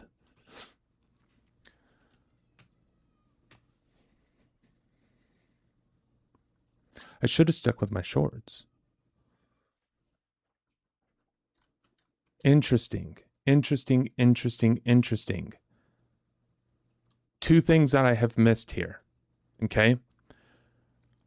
One, we crossed below value area high. Should be anticipating a continuation play now to the downside. So I missed that. Okay. I'm also trying to catch the reversals, which are fine. But I'm doing it within the bar as it's coming into the areas, and I'm not waiting for, like, for example, right? I'm not waiting for any form of structure to form a low. I'm also not paying attention to how the bars are forming here. So these bars here are not closing near their low. This bar didn't close around its low. So these are looking like rotational bars, and the buyers are getting aggressive in here. This is also a line to, you know what I'm not waiting for? Ugh. Okay. Okay.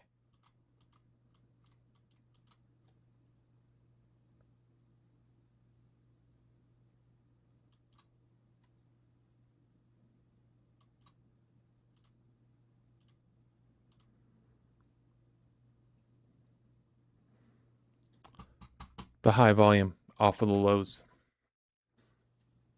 The actual signal of rotation or rejection.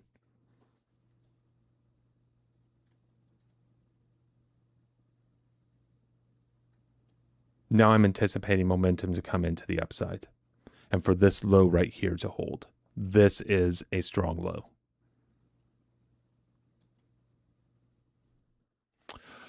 Anyways, I'm up 5. I'm in 5 right now. I do definitely want to target this area here for a potential target. I do want to look at this area here as a potential target. And then I'm looking at, so that's 71. I should look at my first target right in here around that 71 mark right there.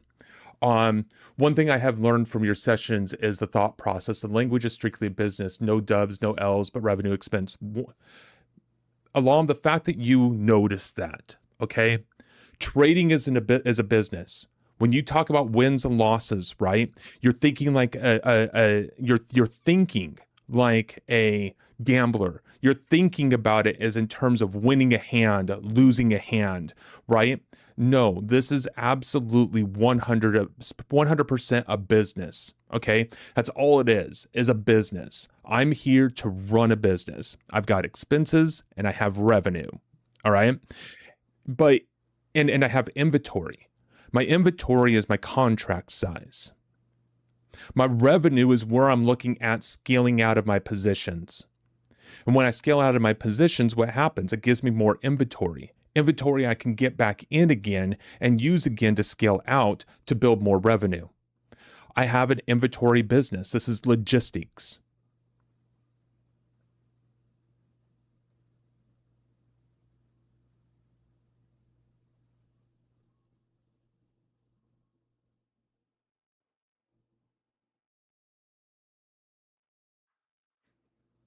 I got in too early here in my long. That was a mistake. Now, what caused that mistake? The only real mistake in here that I can see that I took today, I don't even see looking at the double distribution here as a mistake at all. That's an expense trade. That's going to happen to me. There's not really any way of me being able to mitigate that risk. But this one here, I did not wait for my reversal signal that I love so much. I love you too, man. Well, seriously, you're absolutely amazing. And the information that you pick up, the way that you see the information between the lines, it's brilliant. You are a brilliant individual. You've got a really high probability of doing something in this industry and any industry that you choose.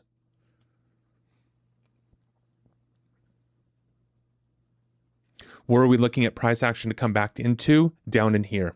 I don't want to add in here. I'm way too far. Okay. I've got way too much revenue already built up to be able to think about adding inventory in here. The prices are just too high. It'd be like buying oil at $60 and oil's at $100, right?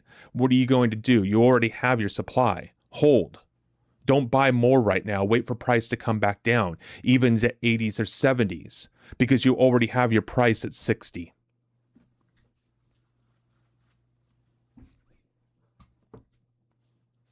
Again, inventory, business. That's it. Think of this like logistics. You've got inventory, and in your inventory of your prices, right? The whole idea, if you have inventory in your logistics, you want to buy low and sell high. Or borrow and sell high and buy low because you borrowed inventory from somebody else and you're selling it at a better price and you make the difference. That's how you think of shorts.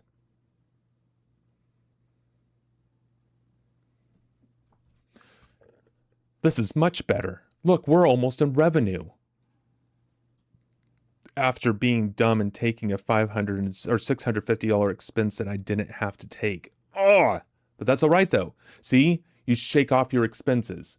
But you know what I am going to do? I'm targeting 832 in one of my contracts here. Boom. I still have two on. Still have two on. 832 is one of them. Why? Value area high. Magnet. Price actions above value area high again. Possible trend on your 2-minute chart. Coming back into the open of your previous bar on the 30-minute.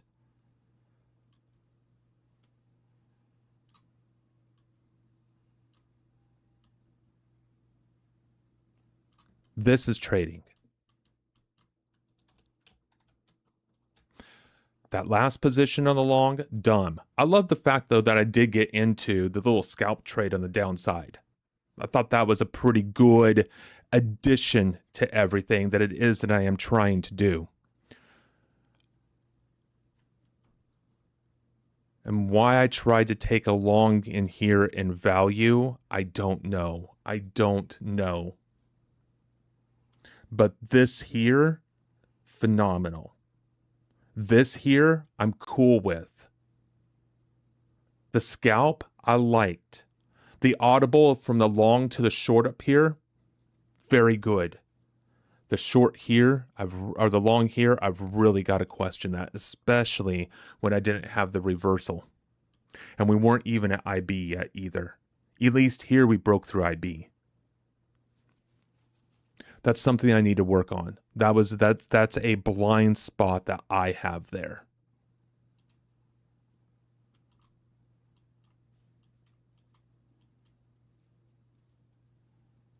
If we get stopped out, we'll at least be locking in a little bit of revenue. Okay, so we have a target up here at 830. I'm actually going to drop this down to about 829.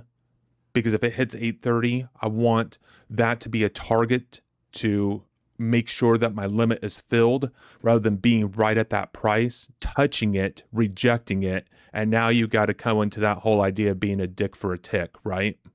What do you do? Do you wait? Do you wait for that tick and try to get it? Yeah, no, I don't even give that possibility. I'm always a few ticks off of where the actual target is.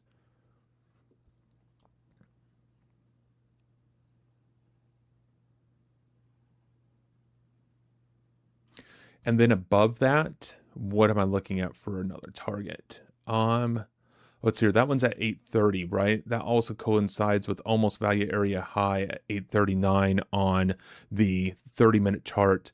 So I'm looking at 873, 897. Where am I looking at over here?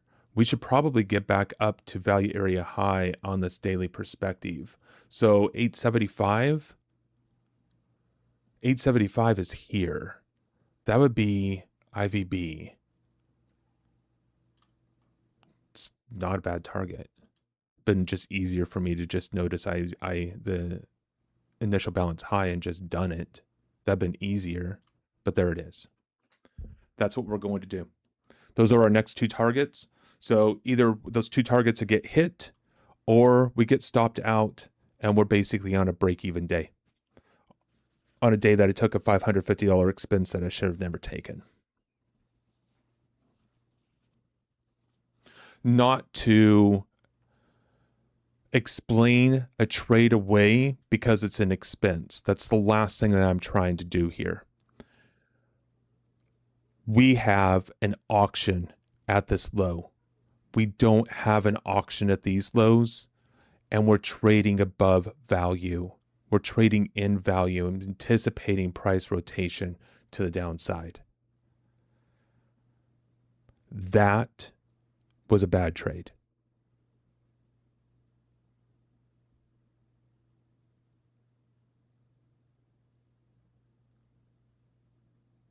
And be wary of that. Be wary of trying to explain your trades away through analysis. And this is why.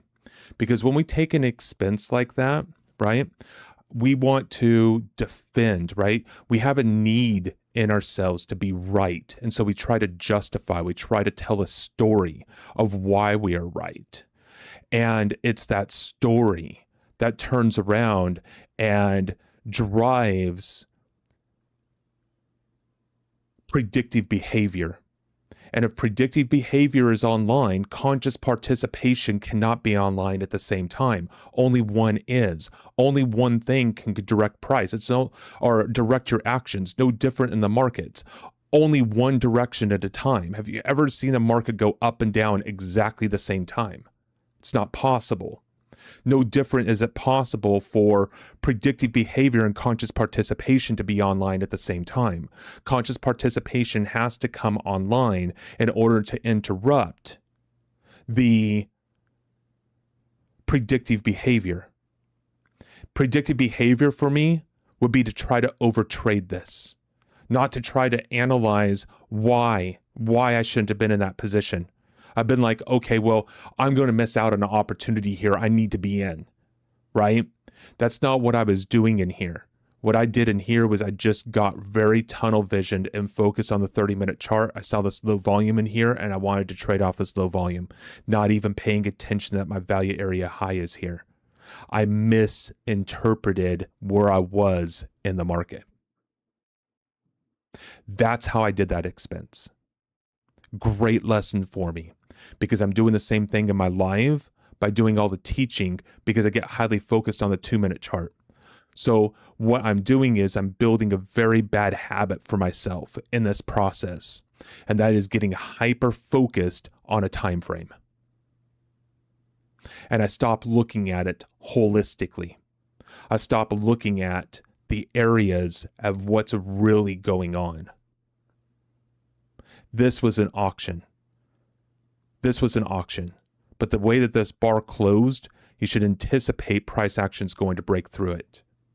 And I took that short. Anticipation of momentum. And there's no other auctions until we get through IB. And there's no other low volume nodes below value area low. The only one is here after we come back up into it, not this one.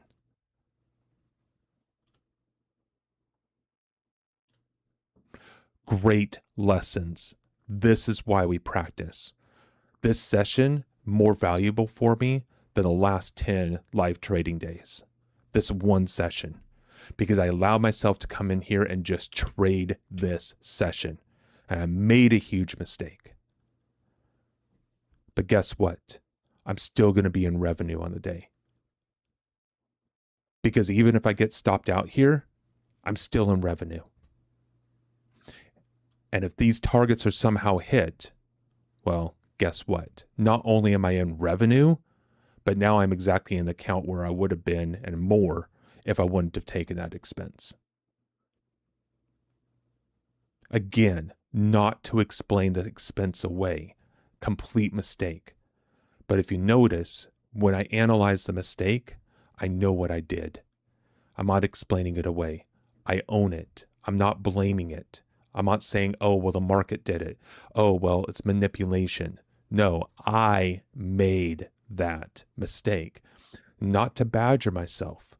Not to say, oh, you idiot. No, not at all. Not even a little bit. To own it. Because when I own it, I could do something different. And what do I need to be doing different? I need to stop being so hyper focused on any one given time frame. It's like driving. If you're just looking straight ahead and you're not looking at your mirrors or anything else, you're not looking over your shoulder when you're going to cross lanes, on like a freeway, you don't know if anybody's there in your blind spot. You're only looking forward.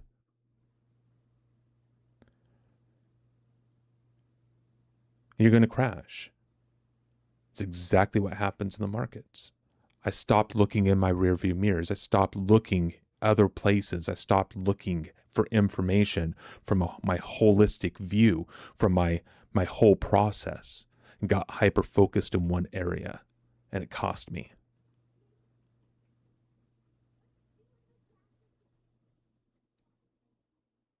So valuable. It's going to make Monday's session freaking amazing is what it's going to do. But now I need to come in here and do a lot of practice this weekend. I need to do a lot of practice this weekend because I need to break this habit. And you don't break habits. What you do is you build new ones. And so I'm going to come in here this weekend and I'm going to be a habit building machine. I'm probably going to do at least 12, 14 hours of charts this weekend between tomorrow and Sunday, if not more.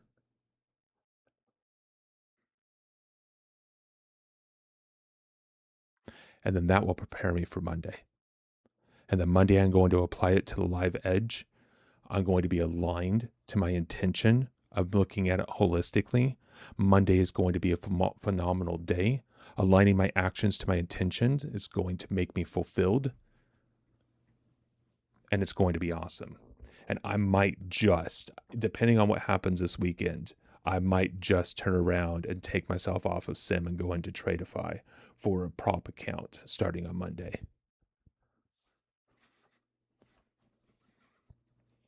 I am extremely proud of my trading in this session and what I've done and my analysis of it after the fact, the management of the trades, how I entered, how I got out of the long and went short, how I scalped the short as it's coming down even though I wasn't in it.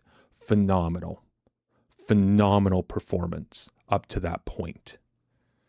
This trade here, again, not because it's a revenue, phenomenal performance. I noticed my area in the context of auction market theory. We came down into value area low, through it into unfair lows, rejected, should be long. And you're catching a falling knife. Not to get stabbed like I did over here because I didn't wait for my entry criteria. You're patient and wait for your entry criteria. It all sets up. It all sets up. The only thing I could have done is gotten a better entry. I could have been entered down in here instead of way the heck up here. Well, I guess I was down here, wasn't I? Yeah, I'm down here too at Never mind. That's about as good of an entry as I possibly could have gotten. That's a very phenomenal entry, actually. To be in 5 contracts this low into the move. Okay, I'll give myself that one. Kudos. Kudos to Tony. That's a really damn good entry. I'm almost there, guys. I am almost there, ladies and gentlemen. So close. So close. I could taste it. And that's what's going to drive me to practice this weekend. I might actually practice 12 hours a day. We'll see. We'll see how I feel. I don't want to fatigue myself. And I want to break it up into 2 different practices too. And I'm going to be live streaming it when I do it as well. But I'm going to be hyper focused, and I'm not going to be doing education. It's trading. And I'm going to go through a vast amount of days and all kinds of market conditions, trending, range, all of it. Balance. Oh yeah, it's going to be fun.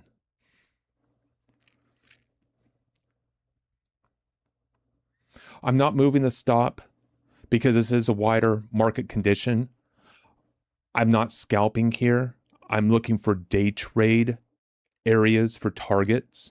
So I'm giving this market room, but I'm not going to take the expense because I don't have the revenue to take the expense.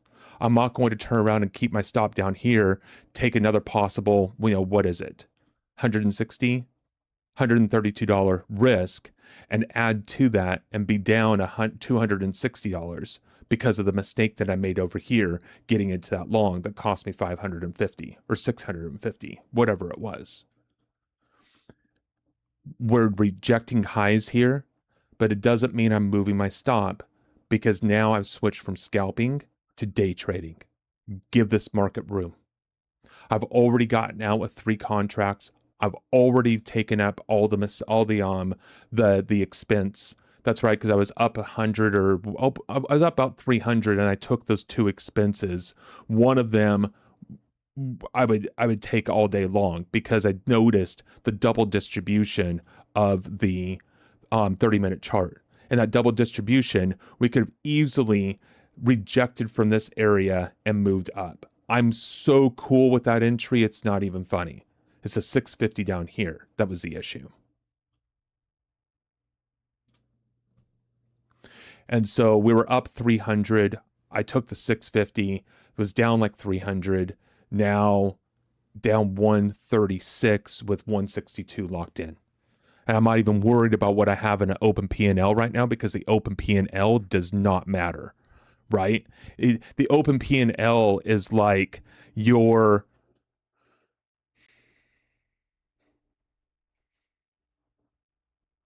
You can sell a piece of inventory for $500, but you haven't sold it, so you don't have the 500, and the price drops down on 250 on your item, and you're like, damn, I could have made 500. Well, right, you could have, but you didn't, so you didn't. But we don't look at it that way in the markets. In the markets, we look at it as, oh man, I was up $600. I could have made so much money. We tell the story. We tell the story. And the reason why we tell the story is because conscious participation is not online. Predictive behavior is. And predictive behavior is telling the story. So you can justify it. So you can keep wearing it. Because now you're justified and right in your actions. And that's how we become righteous in our own ideas. Words to live by, my friends. Words to live by. Maybe one of these days, I'll take my own advice. I don't know. We'll see. The jury's still out on that one.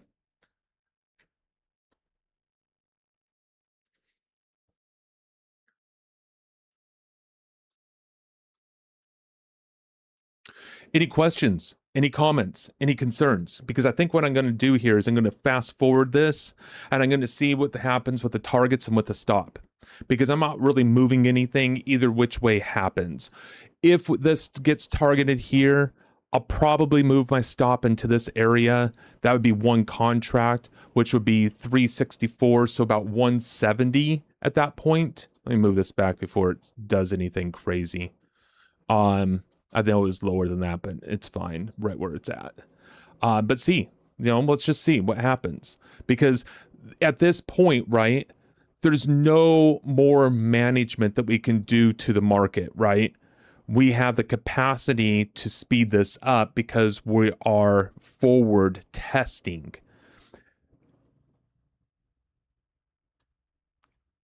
This was what allows us to be able to do multiple trades or multiple days in a trading session.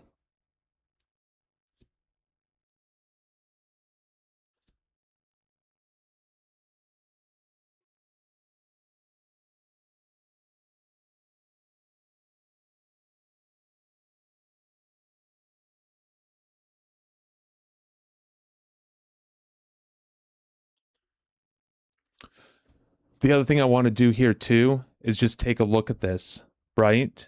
I should have probably done this instead. We can scalp within each one of these bars. And like right now, I'd still be a buyer on this bar, even though that this wick is here, because we just tested into the high volume. We don't see the sellers coming into the low at all. We're probably going to push up into higher levels of resistance.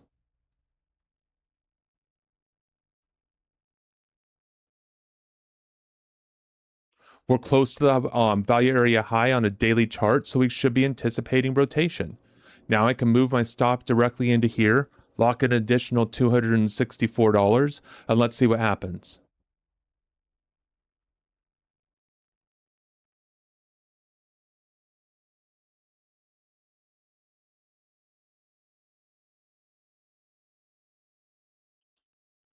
There it is. 7:04 on the day. It's 11:14, 11:15, 11:16. Any questions? Any comments? Any concerns? Any feedback? Did you guys get anything out of that? Was that helpful? Is this information helpful? Is it helpful when I just focus in on the charts and just start trading?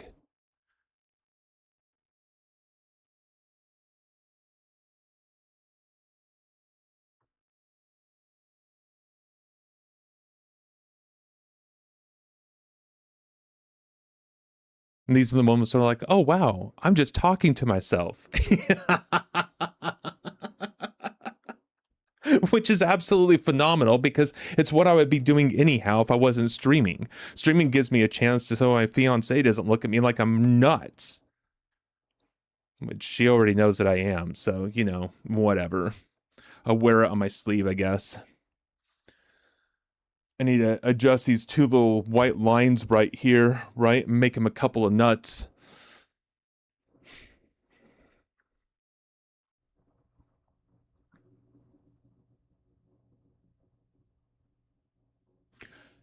Any questions? Any feedback? Is anybody still there? If you're there, just say hi. Let me know you're still there. Maybe I scared you all off after that expense trade. It's possible, because that was a pretty dumb trade. Now, what happened on the 30-minute? The 30-minute has found resistance in the unfair lows and value area high. Our value area low is shifted up. So price action coming through here and spending time in this area was enough to shift value area on the 30-minute perspective.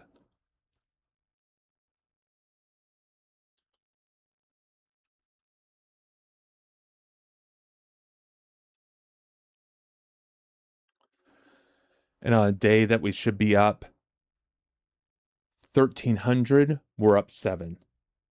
But I got down where I was negative in the account and was still able to turn around and turn it into a profit. All right, everyone. Well, that's going to be it for me today. I'm going to chill. I'm going to get some rest tonight, and I'm going to come back in tomorrow morning and start hitting this. I have work to do. I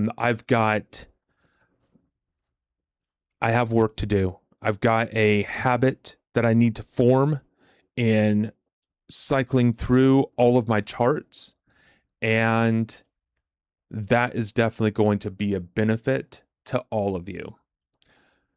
On that note, I want to thank everybody for being here. I want to thank thank you for your comments. I want to thank you for your support, your participation. I want to thank you for all of the follows, all of the subs, just all the amazing things that you guys are doing. The watch time is going up. You guys are watching the videos, and so that tells me that I'm doing something right. So yeah, thank you so much for all the support. I truly appreciate each and every single one of you. And I will be back on streaming tomorrow, going through more days and just focusing on trading, focusing on not getting too tunnel visioned in any one given direction, view, or time frame. Being able to cycle through my eyes and my intention on each one of my charts so I don't get blindsided focusing on a single direction or a single chart or a single time frame, and make sure that I do not enter the low volumes within value unless we have a double distribution. Okay, a lot of things to work on this weekend. Thank you guys so much for being here. Thank you, everyone, I should say, both ladies and gentlemen. I truly appreciate each and every single one of you. I hope everybody has a great weekend, and I will see everybody tomorrow that decides to join. Until then, as always, be safe, be kind, and know that you too are loved because I love you. Enjoy, guys.